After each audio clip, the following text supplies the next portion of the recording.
Hello and welcome to Genius Teatime with Brontë Grimm. Thank you so much for being part of this. I'm really glad Thank you you. could be here.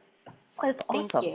Yeah. So Brontë, in their own words, Kathryne Brontë Grimm is an award-winning and internationally exhibited narrative photographer, multidisciplinary artist, filmmaker, and Jewish queer trans disability activist, whose artwork focuses on initiating a dialogue about issues facing the disabled via a Jewish and queer lens. They were the recent subject of a short documentary, Kathryne Uncensored, where they discussed accessibility in the arts. And their artwork has been published in various literary journals and art magazines. Bronte's activist work has led to numerous academic lectures, including one for USC, most recently with us. And on disability rights and issues facing the disability community, including ableism in media narratives and disability representation. Bronte's current activism and art focus is breaking down the barriers of how disabled bodies are viewed in contemporary art and in society, bringing awareness to the real lack of accessibility within the American art scene, and discussing the intersection of domestic violence, disability, and queerness. I don't know, are you still a fellow with the Art Lab in Portland? Yes. So basically, like once you're a fellow, you're always a fellow. Ah, nice. Well, that's It's convenient. it's Because just you're not, doing such terrific work there. I'm so glad. oh, thank you. Yeah, it's one of those things where we had the intensive part of it happened over the course of a year. And then after that, because we were a part of that, we were basically it becomes like a multi-cohort fellowship Oh, in nice. that all of the different artists from the different years, then once we've graduated from the intensive part of the fellowship, we're then invited back to do things. We have access to classes. We Oh, have cool. just a lot of really wonderful learning opportunities as well as exhibition opportunities. That just sounds terrific. And since not everybody will know, what was the project again that you were doing with them? So I was doing a installation piece for them that was hundreds of red threads hanging from a mesh container or square frame that was representative of the lives lost, not only in on October 7th, but also in Gaza. And Mm, it mm. is basically that my view as a Jew is that all lives are sacred and that I don't believe in genocide in my name. Um, and I, deeply care about every life lost. And so the piece really uh, encapsulated those feelings as well as acting as a space for people across the spectrum of, feelings around Israel on October 7th and to come together and have a space to grieve. Yeah. And so when I started it, I actually started it with a very traditional Shiva Jewish mourning practice Hmm. where I ripped the art gown that I had made to wear during the performance, and that the ripping of the fabric is traditionally how one enters Shiva. And so I ripped my gown and I sat and I wrote prayers onto pieces of red paper and turned them into scrolls and laid it at the feet of basically the lives that were lost. Mm. Wow. How impactful. How was the reception for the work? It was more better than I could possibly have expected. Wow. It was and still is single-handedly the most affirming artistic experience of my life. Really? Yeah, it That's was fantastic. just from a from a spiritual standpoint, from a Jewish standpoint, from hitting all of these different aspects of the multidisciplinary nature of my work. I was able to do performance art and costume making and installation making. All the things you love doing. Yes. Because when did you start getting into the art world? I started really when I was a teenager. Hmm. Um, that it was my art teacher in high school who was very supportive. He uh, had a condition that caused him to be colorblind. Hmm. And so he approached art in this really accessibility minded way that was very influential to me at a young age. And he would um, submit my art to different competitions and galleries around Hawaii and where I went to high school. Wow. And I, How terrific. yeah, just will forever be grateful for him. He really started me on the road of getting into kind of the uh, uh, gallery spaces and exhibition spaces and really starting like that part of my career because I'd always been making art prior to that. But that's when it became like, oh, I'm becoming a serious artist. Oh, that. But no, I mean, that's one of the things that I love that you've been offering that to people. Like, this is how you get into the art world, but Mhm. also specifically how you deal with that as a disabled person, which Yeah, is a very different experience, or can be a very different yes, experience. Um, because you've done that as, like, you've done like workshops with that. Was that out in Kansas City? yes. Okay. So yeah, I've done workshops. I've done um, quite a number of. I'll like make like one-on-one personal consultations and which actually became so much easier and more accessible to the fellow disabled people who really needed that information. And so being able to have this new, it'd been around for a while, but it wasn't used quite as extensively, Zoom as it is now. And that kind of opened the door then for meeting people where they're at. Mm. And it just,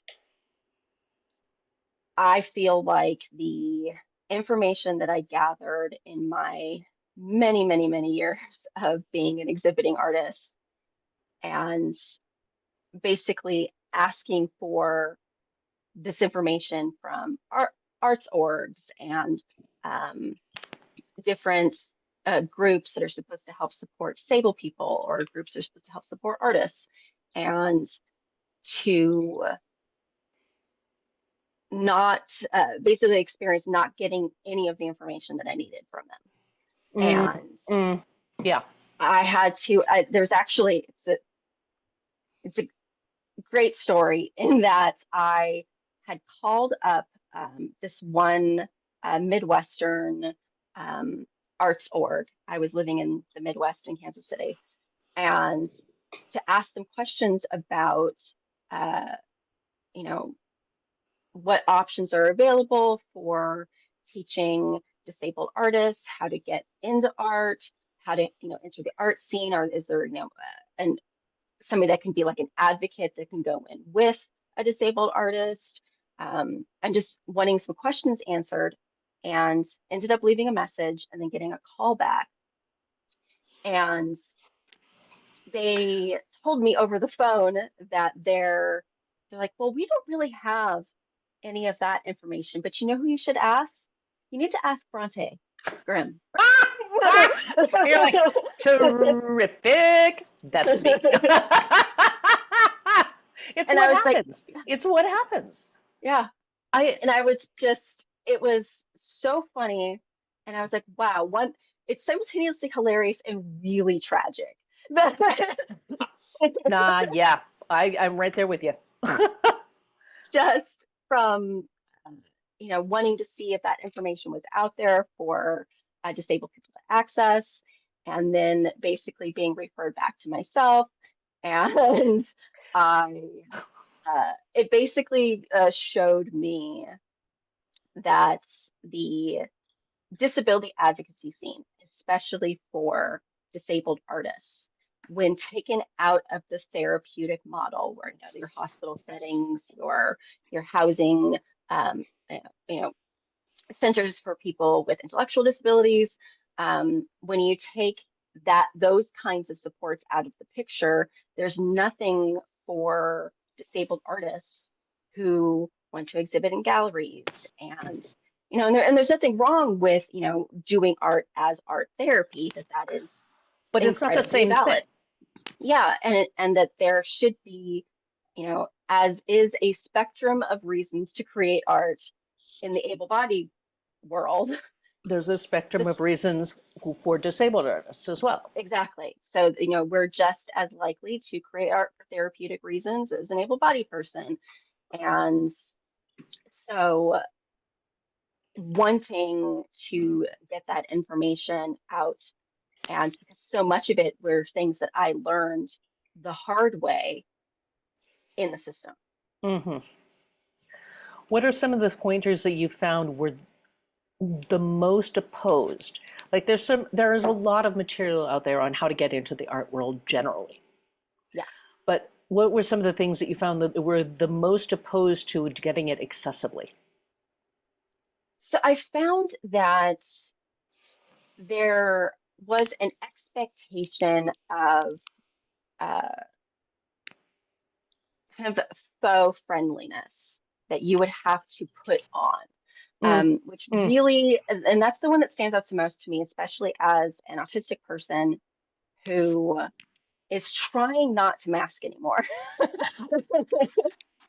Mm. That it's very hard.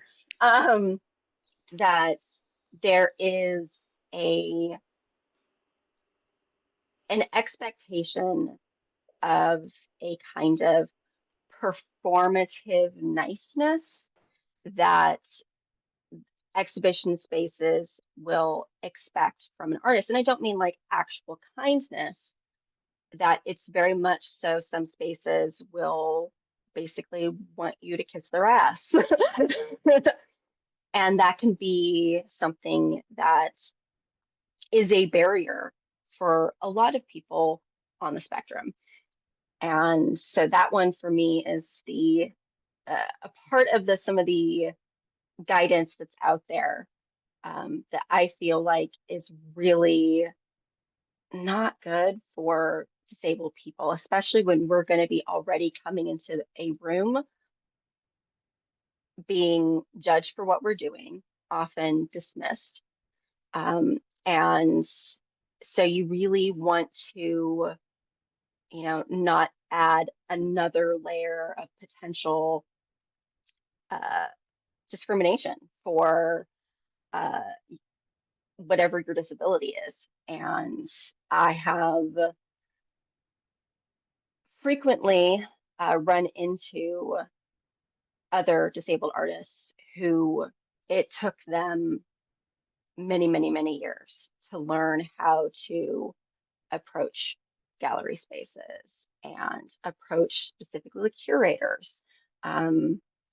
And their, you know, uh, difficulty with, one-on-one interactions with these people, and not really knowing like what's an appropriate way to behave in these situations, like what is expected of me.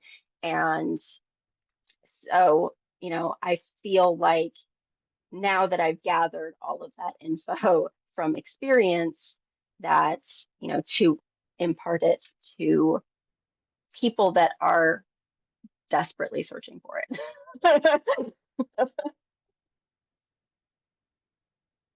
Yeah, it just seems like that is so valuable, period.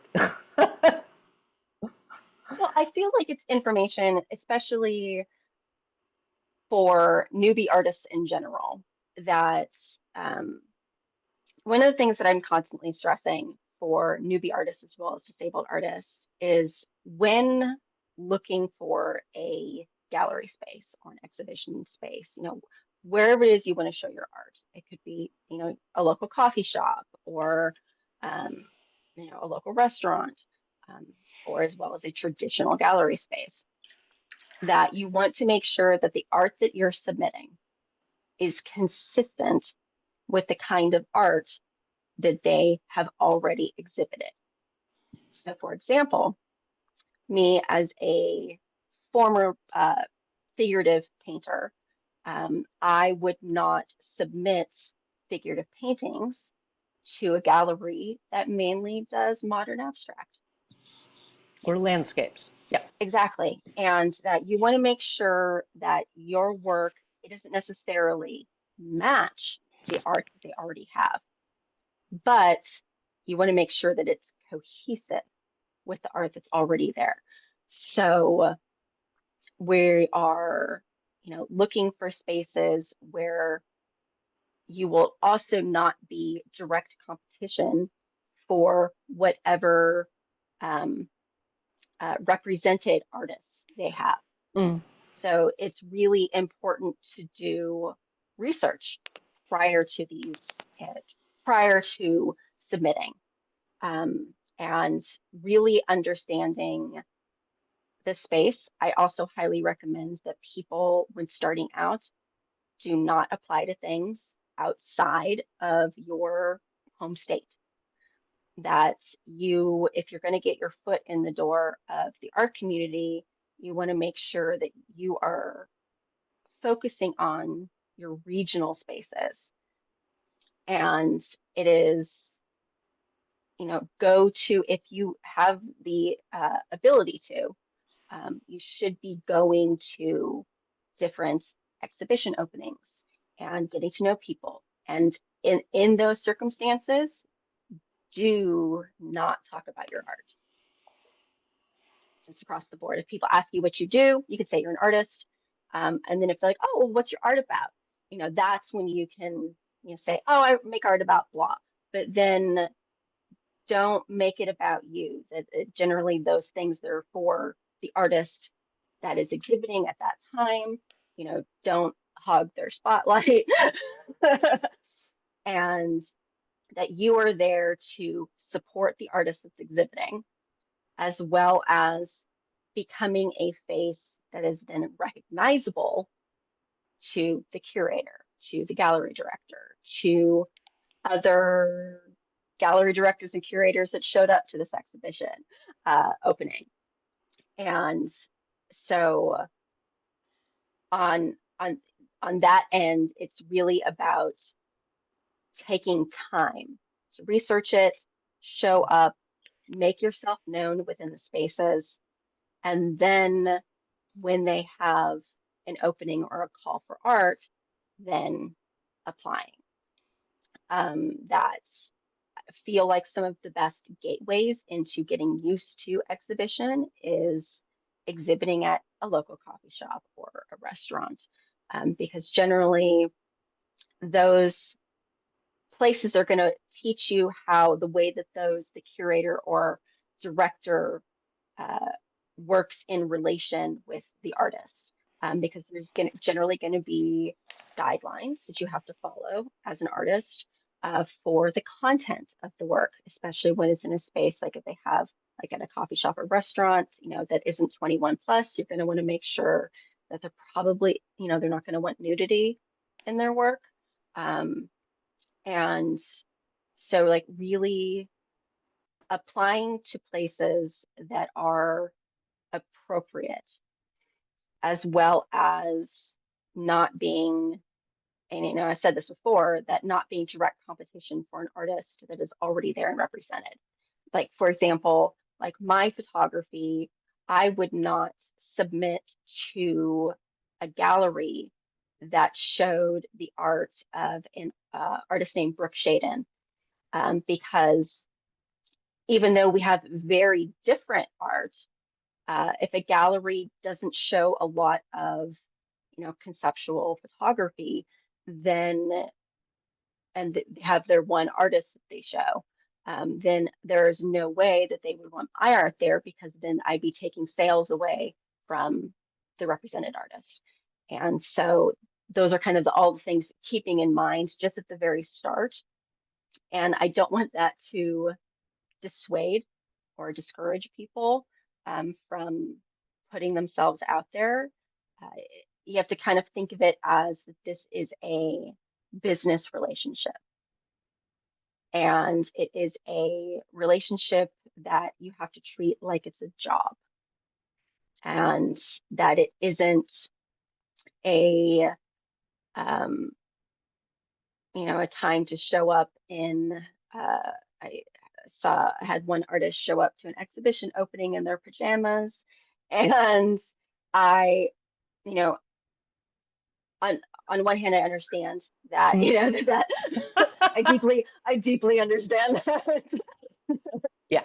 But if you don't have access to something, to wear, try, hitting up a friend, or other avenues of finding things to wear that isn't pajamas, because we my advice is coming from the very real reality of the world that we live in right now. And there are things we're like, well, that's not very fair, or that's kind of ableist. Yeah, it is. That's what I'm working on. Yeah. But it also And yeah, is. It's what yeah, happens. And there's an exactly. expectation that this is a somewhat business relationship, not a this is your bedroom. Yeah. And so, as much as I might not like these realities, that this is something that, if this is the scene that you want to get into, then it's important to know these things.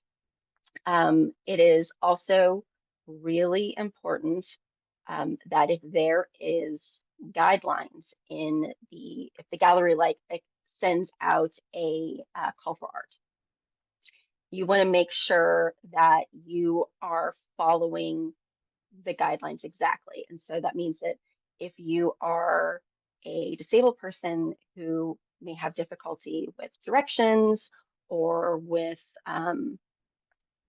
really kind of parsing what all of that means, bring in somebody else to kind of go over it with you, to make sure that you kind of have your accountability person,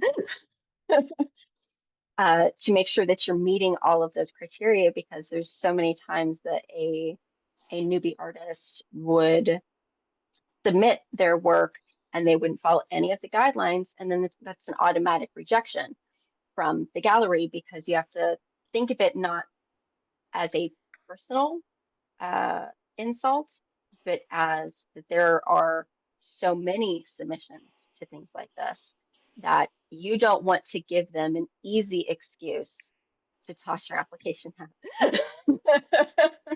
Exactly. Yeah.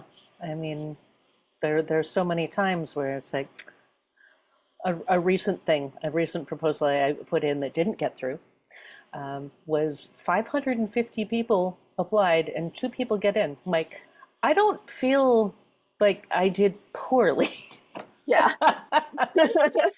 you know, but I also recognize that, okay, well, if I want that idea, maybe this is something I can approach someplace else. And that's another thing that I found a lot of times with artists, that if you can just say, okay, maybe not me, not at this time, not here, Yeah.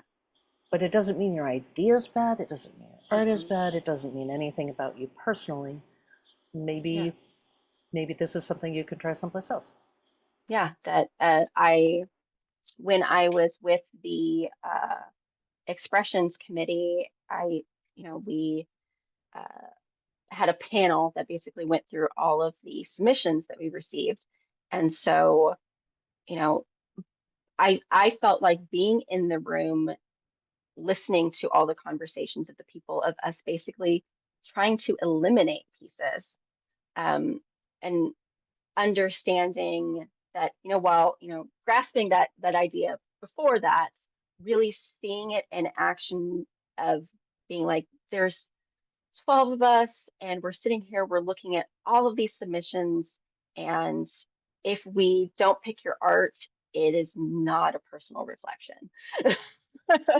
Because sometimes we'll be thinking, oh, well, if it's down to two artists, oh, well, this artist's pieces kind of work more cohesively with the other artists we've chosen for this exhibition. And so your art may be incredible, but if it came down to, we just feel like this artist would be more in keeping with the kind of the look of the show, then that is, it's not personal. And, and I understand that it can feel very personal. And especially when because I go through streaks where it's just like rejection, rejection, rejection, rejection. Yeah, ouch. And Yeah. it And sometimes that's it just an ouch, yeah, but it's it real. can feel personal. But yeah, it's a part of the um, you know, the experience of it, that it's like, applying to a job, that you may be just as equally or even more qualified than a certain candidate, but maybe the other candidate, um, told a joke that all of them really liked or something, and that they ended up going with that person. Um, and so it really isn't personal towards you. Um, the the other thing that I am constantly stressing with disabled artists is that you asking for accommodations, and it doesn't mean um, being rude or mean to the Yeah. gallery or to the curator or gallery director. Um, it means that you can very firmly advocate for what you need, and they shouldn't, in theory, Mhm. uh, have an issue with that. That, yes, do advocate for your accessibility needs and be kind. Um, and also be willing to, unfortunately, educate them. That in these spaces, Yeah. that it shouldn't be our responsibility to educate, but if Yet. you really want in the door of that place, then you need to look at it as a relationship that you need to nurture. Um, so I know that I'm talking like on one hand, it's like, well, it's a relationship, it's also a job, but that's the way the art community is. That's the way the art world works, is that it is a relationship and a job, and you're an artist that creates meaningful work, and they want to make sure that they can make money off of your work. Yeah, they make money off of the work, or it makes them look good. Yeah, yeah, And that's what those are often the yeah. case. And yeah, it can be a real challenge, Mhm. but people usually have they have a goal in mind when you're coming in there, and it helps to have some idea of what that goal is. Yeah. I mean, And so that, if you know, you can't expect them to install a well built wooden ramp, for example, in like, an exhibition's coming up in 2 weeks. They're not going to do it, and they're going to view that as an unreasonable ask of them. However, if you bring this idea forward, um, maybe, a lot of galleries have shows booked out for like 9 months, that if you have time, and then uh, advocate for your needs, that you're going to need a ramp to get into the building, then that gives them time. That I know a lot of places are wanting to do the right thing, but they're also still people, as well as having a budget, and that a lot of accessibility measures are incredibly expensive. And that isn't an excuse for them to, have not done this in the past. That, we are how many years after the ADA? yeah, uh, yeah, but indeed. that to really, give them time to make those accommodations, and being open to providing them resources, or in a lot of cases, directing them towards a person who can show them resources. That you don't need to know as the artist all of these things, but to at least know someone else that you could be like, hey, yeah, you can go talk to this person and they'll help you out. And or a general guidance around looking for a accessibility consultant. That's, they should, have you tried looking for an accessibility consultant? That, just that in general can be a part of the conversation that you're having with them. That it is, not unreasonable to ask for those things, but give them time. And then the other thing that I also feel like is really important for newbie artists is that to understand that exhibiting your art is expensive, that it very much so is more accessible to people with more privilege. That the reality of the art world is that the majority of artists that make it come from wealth. And so you are already coming up against that obstacle. It's real talk. And yeah, and that it is a very expensive way to show your work. And so being prepared for that, there are grants available for exhibition, to purchase things like, if you want to frame things or matte things, that there are some grants. But once again, this is thinking far enough in advance about these things that you can apply to them and get them and be able to pay for it. The the other thing is that you absolutely need to make sure that your art, when delivered to the gallery, is ready to hang. Yes, please. Speaking as somebody who's had to readjust that for many, many people. And it's something that I feel like um, a lot of new artists, as well as some, disabled artists who are new, are not used to those kinds of expectations, and that there really isn't a knowledge base behind how to frame your work. What is, what kind of frame should you use? What kind of hanging hardware should be on the back of your piece? That it's really hard to get that information. And because it also depends upon the kind of hanging system that the gallery has, of which one they prefer. So you have the galleries that have like those long wires that hang from the ceiling, and it has a little hook on the back, and you hang the art on it. Those are generally going to work for the ring style on the back of the frame, as well as a wire piece coming across the back. And I feel like the galleries that have the wire lines from the ceiling, I don't know why I'm forgetting what they're called. It's the wire from the ceiling. It's the hanging system. Yeah. That they really prefer the long piece of wire across the back. An awful lot of people do. It's simply easier to hang. Yeah, that's all. It is. And if you are doing that in a fairly short turnaround time, which a lot of galleries are, they just are. Yeah. There's not a bunch of time in between. And sometimes that lack of turnaround time is the reason why they can make their rent. So Yes. It's just real talk. So anything you can do to make it a little bit easier. And you can get the sawtooth hanger that I know a lot of people hate. Yeah. Which are the ones that are frequently built into frames. Mm-hmm. You can get a packet of tiny little eye hooks and put in with picture wire and put in your own into one of those frames. Yeah. I've I have done that done many that. times.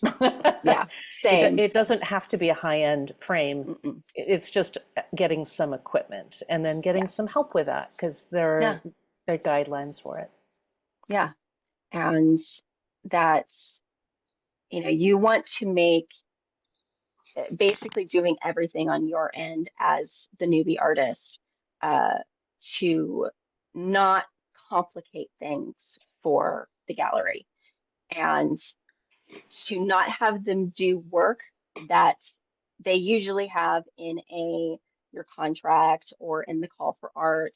It usually has stipulations of what they want. And so you don't want to give them extra work.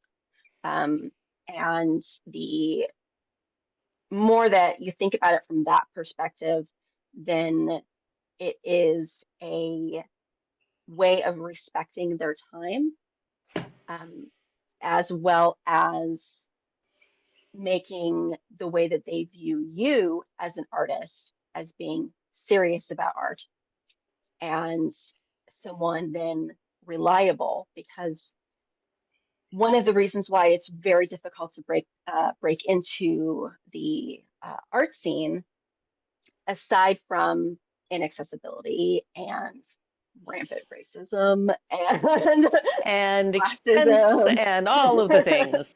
yes, that it's very much so is a a way of taking the newbie artist and engendering trust for them, that you are an unknown element as a newbie artist. And Mm. so they are very risk averse and do not want to take a risk on a new artist that could potentially flake out on them and not show up with their artwork. And so it is, you know, about trying to present yourself in a light of being professional, timely, respectful, and that in that word travels. And that if you are sassy to the gallery director or curator or even one of the staff members, that that word spreads. And you want to make sure that at every step of this process that you are coming across like this is your job.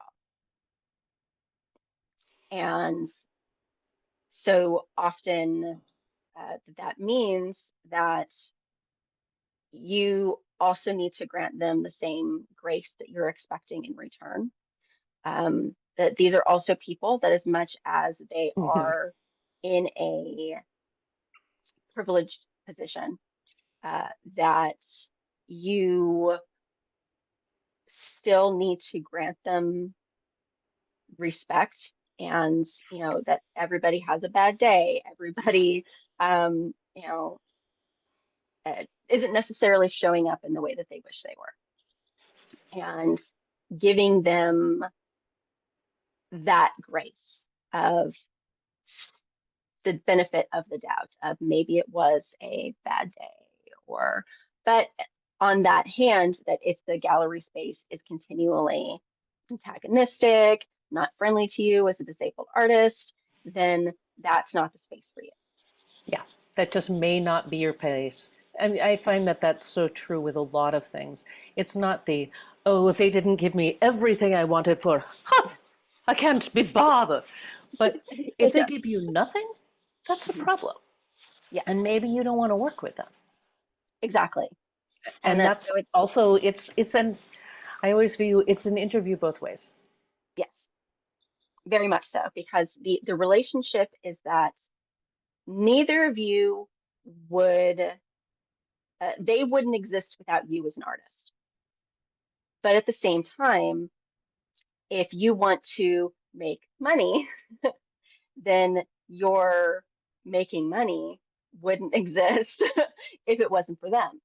And so it is simultaneously uh, an equal partnership, as well as being unbalanced in numerous ways, that it's important to remember that you as an artist are expendable, and that that is not a reflection on you as an artist. That is that there are more artists than there are galleries.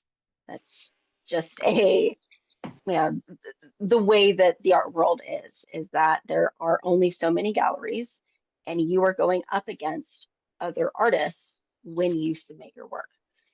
Yeah. And that it is a a relationship that is so important to nurture, but also making sure that you are treating it as if kind of they're your boss, even though you're working together to make something.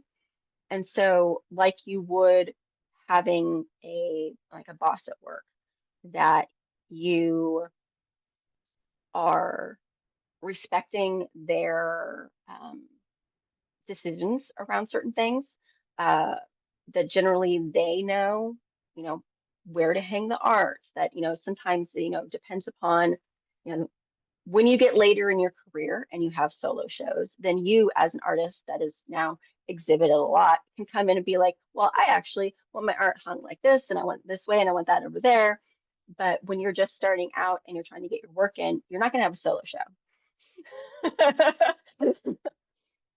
So Less likely. yeah, that the so in respecting what they have to say, it's that you will generally be in a group show at that point of your career. So they know how they want to hang the group show, because I've known a couple of galleries that did like a gallery wall, in that like the art was just kind of like, smaller pieces kind of all over a wall, and it very much so uh, there was a very clear vision from the curator. And so, really kind of taking a step back and understanding that when you are just starting out, that they do know more than you at this point, and they know how they want to do the hanging, how they want to do the promotion, um, that your responsibility during that time period after acceptance, submit, handing over a ready to hang piece, that your responsibility then is to make sure that you are as professional and respectful as possible, and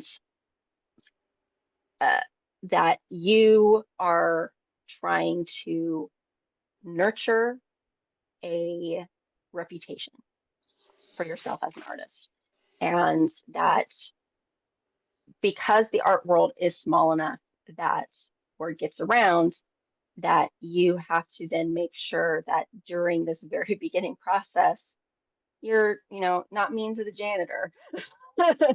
Because literally everyone within uh, the gallery scene um, will talk.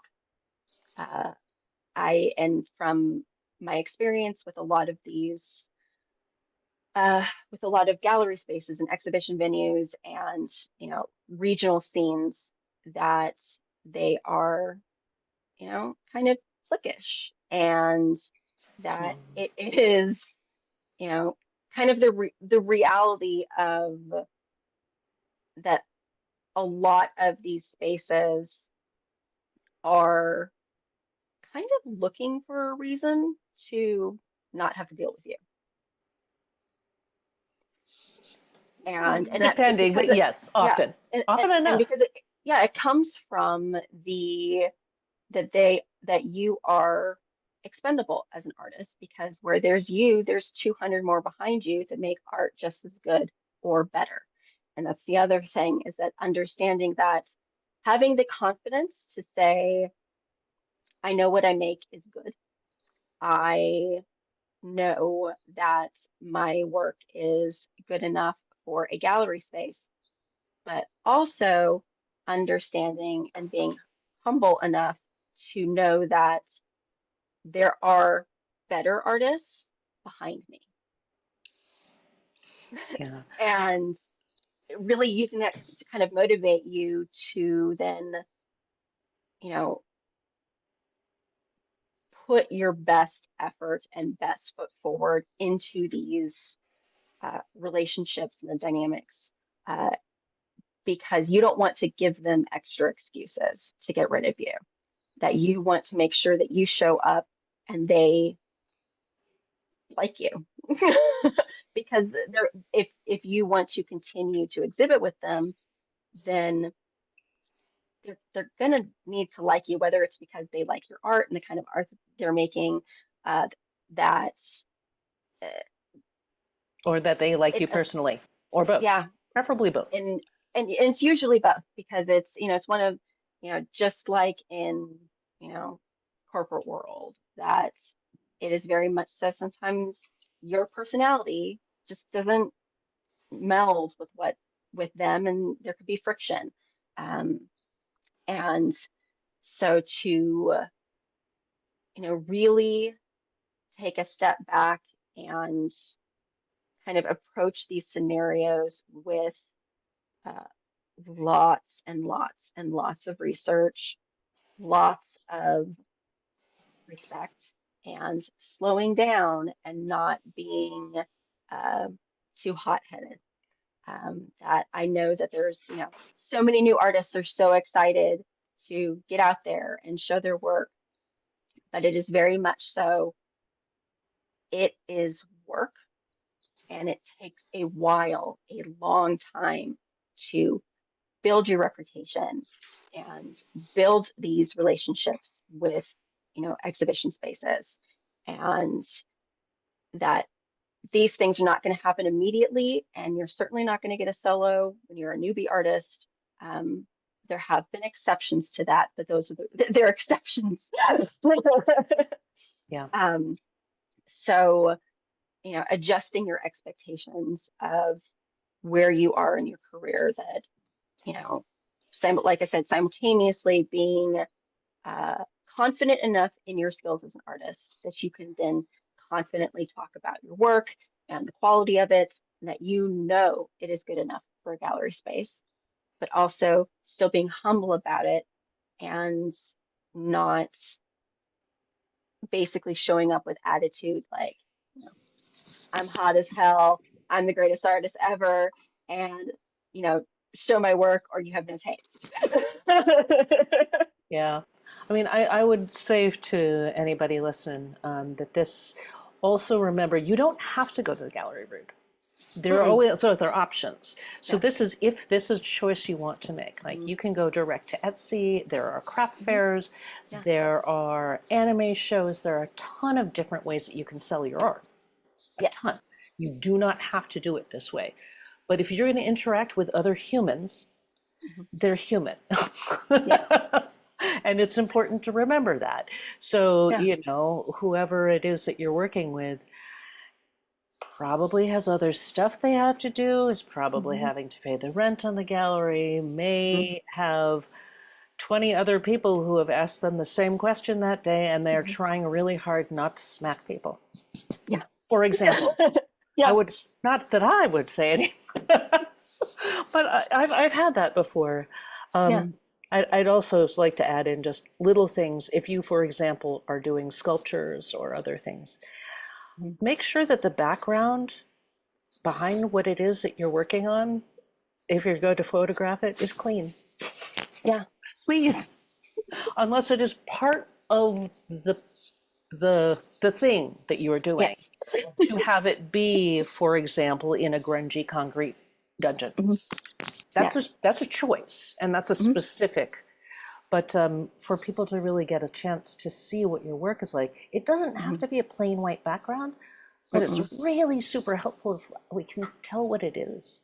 Yeah. And If on it's in that level, like focus. really, making sure that, you are taking a very clear picture of your work, um, because I know that we would get a lot of submissions of like really low quality, um, like first gen digital camera, 3 pixel.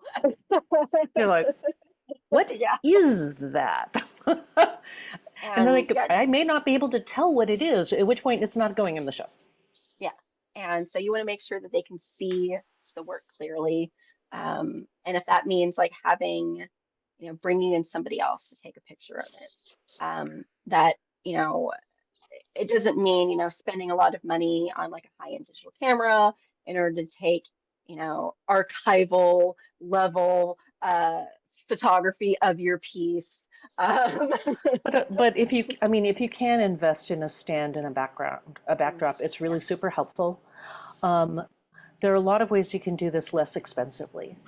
You can barter works, man. Find somebody who's a Mhm. good photographer and exchange for something, Yeah. you This is know? really one of those areas where there are people out there who will help. And it is a matter of asking for help. Yes. And that I've put out a call before a show that I, needed some funds to buy frames. And someone was like, I'll be the sponsor for that. And got me Nice. the rest of the frames that I needed for the exhibition. Um, because it was like 4 or 5 additional frames that I needed for the It's not cheap. exhibition. Mm-mm. And but somebody like that can then um, you know really be a person that you can then become a really important aspect of your art career. The people that are wanting to do those things, and there's quite a bit of people out there because they feel like for some reason uh, they view it differently than charity because they feel like there is a tangible result that is coming from what they're putting their money towards. And so a lot of times people are much more willing to donate to like, hey, I have a show coming up. This is my very first show. I need funds that are very specific for framing or hanging hardware or whatever, whatever it is that people are more willing to throw money at something that is they can see the end result. The end result is a picture hanging on a wall or an art piece, and that so there are avenues out there as well as you mentioned art fairs, and I will say that on the same level. So a lot of art fairs will also have a contract as well as a call, And an and entry fee and a yes, whole. and yeah, and submission criteria that you need to really go over. Um, as an artist that has nudity in my work, that is often a barrier for most of my art. That it depends upon the art fair, but a lot of art fairs will not show nudity of any kind. And so, like just like with researching your galleries, it's same thing as researching the art fair, reading over their submission criteria, and Know your art so fair. yeah, and because I am single-handedly responsible for an art fair in a kind of a small city outside of the city that I was living in, changing their submission guidelines to then specifically say no nudity the year after I applied Good because on ya. I was like, I read through all of it. There was nothing in there that said anything about, not having nudity. And then I got back a rejection where they were like, yeah, well, we really don't take nudes. I'm like, well, that's not anywhere in the guidelines. So, And well, good to know that you're changing people's policies. Yes. Yeah, I know. It's good to know who that you are working with. I know, for example, one of the things that I've done with Opulent Mobility, because I recognize that what I'm doing is about disability, it's unusual enough, it may not sell. Mhm. Things may Yeah. not sell in that. So I'm trying very hard to make sure that I'm offering more accessibility options and more Mhm. reasons. So I make sure to invite people multiple times. I will offer the opportunity to have people send digital files that I can print and Mhm. frame. I will look for resources for that. Yeah. But also, it's building a community. Mhm. And in the same way that I will help with that, if you don't acknowledge that at all, it's kind of rude. It's kind of rude. So if people are helping you out, Mhm. acknowledge it. Mhm. Invite them to the show. Say Yeah. something. Keep in touch with them, perhaps. Little Yeah. things. It doesn't have to be major. But that's Mhm. the difference between whether or not somebody's going to keep asking you back because you're like, wow, okay, I did a lot and you didn't care. Mhm. Yeah. That's terrific. And I don't want to be working with you anymore. yeah, and that's, something that I'm constantly reminding artists is that, these are people too. They're not like the god of galleries, like Right. Yeah, no, nobody is. Nobody's no. like but they're human beings who are like, you don't need to second guess. You don't need to constantly, you can have real conversations and everybody can mess up and it's fine. But, Exactly. but if you don't ever communicate this stuff, it's real hard. Yeah. So being very open to, questions that are asked of you. And I'm not saying because in all of this that there is a difference between someone not knowing how best to accommodate for you, but also um, versus someone being purposefully, A jerk. um, yeah. And that can And happen so, because, yeah, and wow, that that's happened.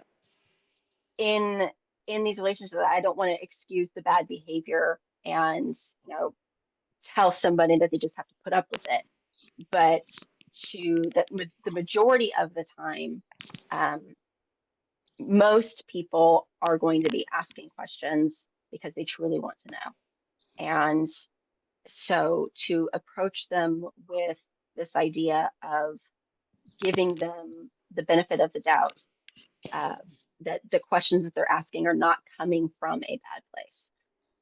And that it is, as you said, it's about building community because you, as a newbie artist, in trying to break in, you are entering a new community.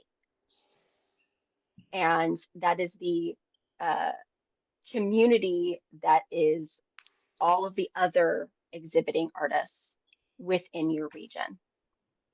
And these, you know, communities have their faults just like any other community. And but when you understand that you're entering, it's almost like you picked up and moved to a new city. And so Yeah. you want to then you yourself put effort into going to things, meeting people, and showing the community that you are serious about this.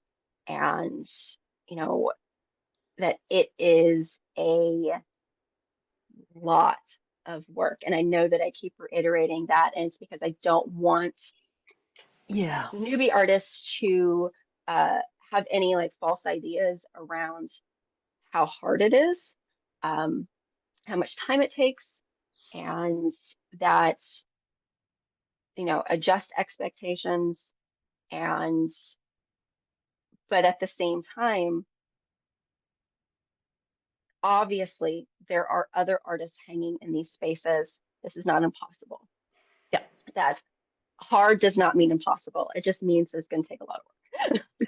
Yeah. And that on that sort of same line that everybody is human, Mhm. you're gonna need to work with some people you don't like so much, Yeah. because it's gonna happen, Oh which yeah. does not mean that you have to put up with abuse. Those are Mm-mm. totally different things.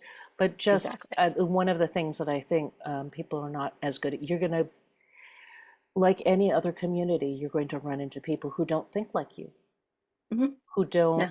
have similar, backgrounds. You're going to have as many biases and prejudices and everything else that you have in literally every other area in the world.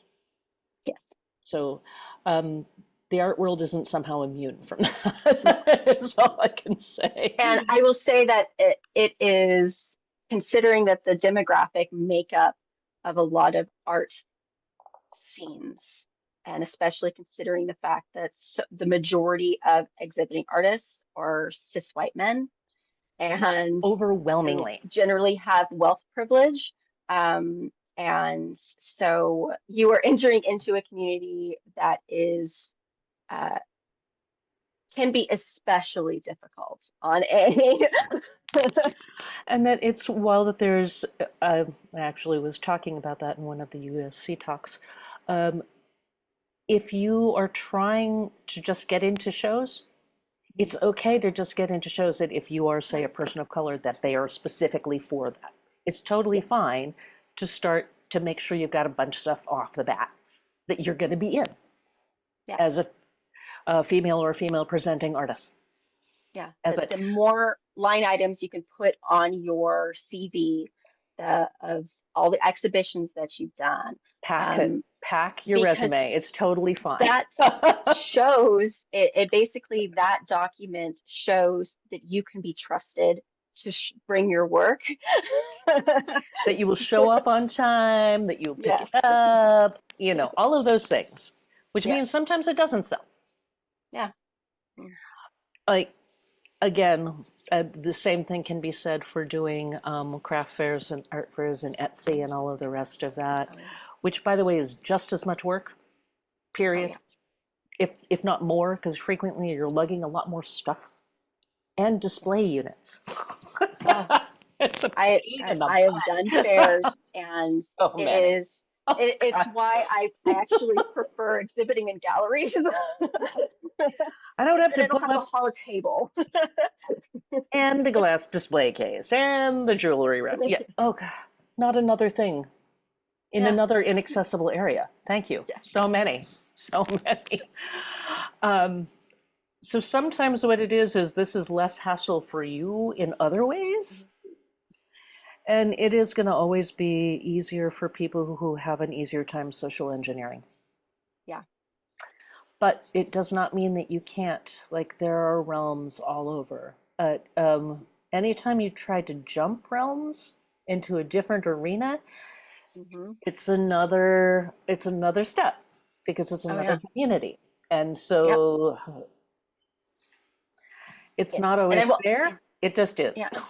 I will also say that, to then understand as a newbie artist that you will eventually piss someone off and you will not know why.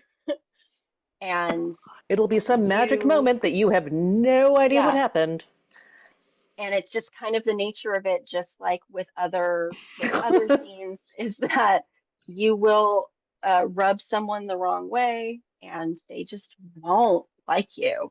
And it's not, it's really not And vice personal. versa. You'll find Yeah. people you hate. Oh yeah.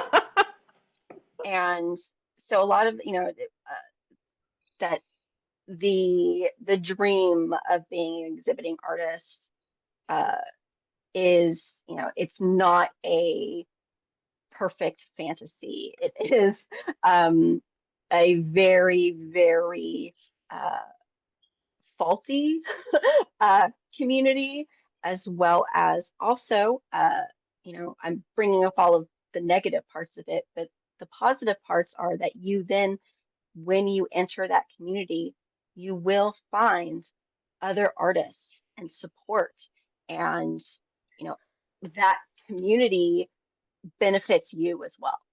And you'll find potential collaborators who are Hmm. amazing.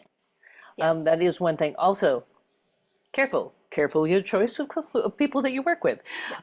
like anything else, because that is also a relationship. But Yes. when you find those people, there's a kind of magic.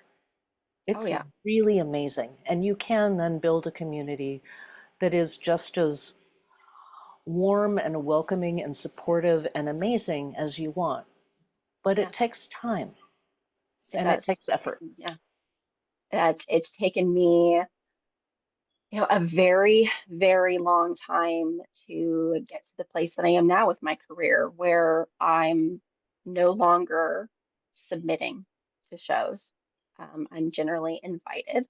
Um, and I, feel like once that started to happen more consistently, I felt like, oh, this is a great indicator that I am finally a mid-career artist.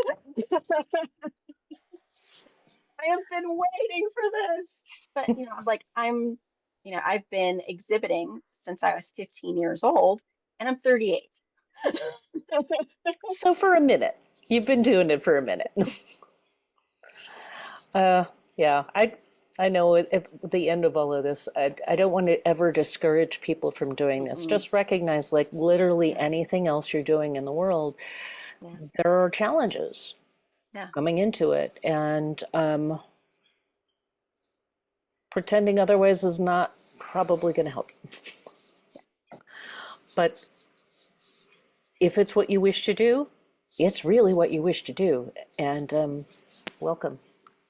yeah. That just, like everything, it's hard work, and that you, especially as a disabled person, um, that it is a fight, and it is not for someone who is adverse to advocating for yourself. And that's perfectly valid, that if you have issues with that, it it's hard and a lot of people can't do it. Uh, but that you, if you want this, that you will have to fight for it, because you know you add any additional marginalization on top of being disabled, that you are fighting an uphill battle. And so, but it also very much so, like I said, I've been doing this since I was 15 years old. It is worth it when it is something that you are passionate about, and that developing relationships with galleries. Like I'm still friends with the former gallery director of a local gallery from Kansas City, and that you end up having these deeply affirming relationships with people along the way, a part of your journey. And And so, potentially all over the yeah, world. yeah, and that you will be getting as much out of it as, and even I feel like more so than the work that you're putting into it. That's so I don't want, people to have this idea like, oh, well, that kind of sounds like way too much work and way too much, landmines that I could potentially step on. Uh, but it really is worth it. And that when you are passionate about it, and to also, as I keep reiterating, that to adjust your expectations. This is not a way to make money right off the bat. Yes, there's no path to easy money in this No, particular one. But there are ways to find some things that can, in fact, yeah, and that can also become valuable in ways you didn't think possible, which is actually, yes, I think, one of the better reasons to do it, you know. yeah, that you do not know yet the people that you will meet in the process who will literally change your life. And potentially save it, you Yeah, know. That is absolutely amazing. But you get to choose, right? yeah. And so I feel like, do that my philosophy has always been to basically give people all of the information that they need to make an educated decision. And so just like with, consent practices, that to explain to newbie artists, this is what's coming up for you. This is how hard it's going to be. This is what you're going to need to do. And now that they have all of that information, basically making a decision whether that artistic path is right for them. And as you said, there are other paths. And Always. but this is the one that, like, I personally really like, and it fits with the kind of work that I make. It fits with where I want to be in the future as an artist. It fits with how uh, I how I want my art to be seen and in what context I want it to be seen. And so for me, very much so worth it. And I want newbie artists to really understand that you will make it, but making it doesn't mean you're making a living from Yeah. it. So often the way. Yeah, Um, but there are a lot of other paths toward making mhm. a living. So Yeah. that's one of the things that it's And it important. is not, it's not selling out to, get a 9 to 5, or it's not, selling out to, do anything in addition to the artwork that you sell. That it is, not, you know, it's more important that you eat. We want you to be able to be around and to do that. But Yes. so figuring out a way that it works within your life is Yeah, it one of the doesn't things. make you less of an artist. No. It doesn't, like I said, it doesn't mean you sold out. That's, Michelangelo had patrons, for crying out loud. yeah, Had to paint things, hate it. yeah. And that, especially when you are, multiply marginalized, that, you know, we need to work a regular job. And, because there are unfortunately less opportunities. Yeah. And yes, on Yeah, that note, sadly. But please keep on doing. And there are so many other ways that you can work art into your life as well. So if this isn't the path, yeah, it's totally okay. yeah. Hey, There are other things to do. always.